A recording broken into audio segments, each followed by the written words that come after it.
আচ্ছা, এবার তো ডিএর দিকে নজর দেওয়া যায়, ডিএ খবরের দিকে। অ্যাকচুয়ালি ডিএ নিয়ে কিন্তু সুপ্রিম কোর্টের নির্দেশ একেবারে স্পষ্ট, কারণ সেখানে পরিষ্কার বলা হয়েছে 31শে মার্চের মধ্যে বকেয়া ডিএর 25% ফেরত দিতে হবে। কিন্তু রাজ্যের মুখে তো কুলুপ। এই নিয়ে যখনই মমতা ব্যানার্জিকে প্রশ্ন করা হয় তখন তিনি বলছেন বিষয়টি বিচারাধীন।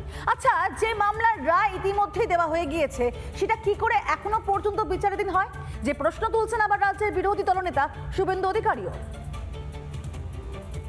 যা বলার আমি বিধানসভায় বা ওই দিন আপনারা কোশ্চেন করেছিলেন দিয়ে দিয়েছি। বাদ বাকিটা ম্যাটার ইজ সাবজুডিস। আমি সাবজুডিস ব্যাপারে কোনো কমেন্টসে যাব না। ইটস এ সাবজুডিস নয়, it's a close chapter by the supreme court.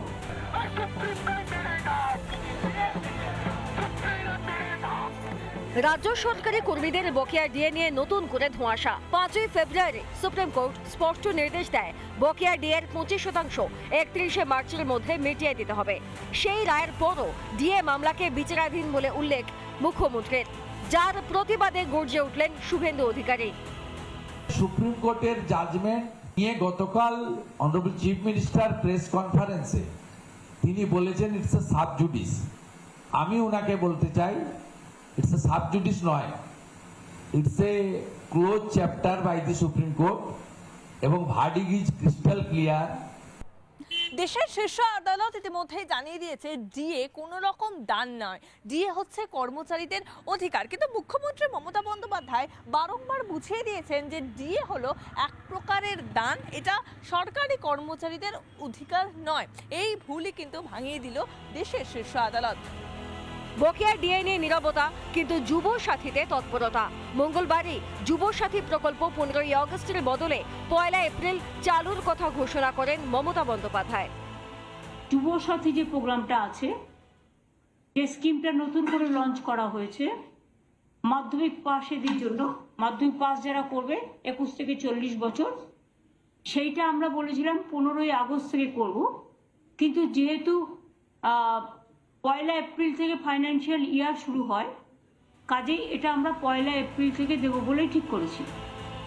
সরকার কি কর্মীদের বকেয়া এড়িয়ে ভোটের অঙ্কে মন দিচ্ছে? তবে এবার সে পথে হাঁটলে প্রস্তুত বিজেপিও।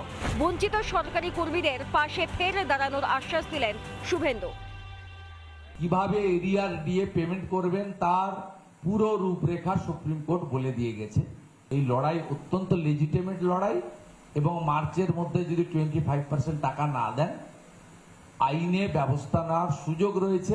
আগামী দিনে মুখ্যমন্ত্রী যদি ভাইলেশন অব দি করেন সুপ্রিম কোর্টের জাজমেন্ট, কোর্ট কন্টেম্পটের যে লড়াই কর্মচারী সংগঠনগুলো করবে, তাতে বিজেপির মরাল সাপোর্ট, অ্যাক্টিভ সাপোর্ট থাকবে।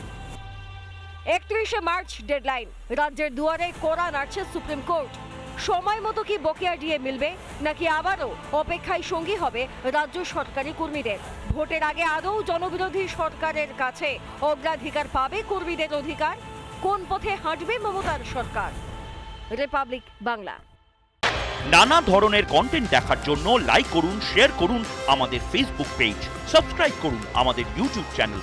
পাশাপাশি অন্যান্য ব্রেকিং নিউজের জন্য অবশ্যই চোখ রাখুন রিপাবলিক বাংলায়।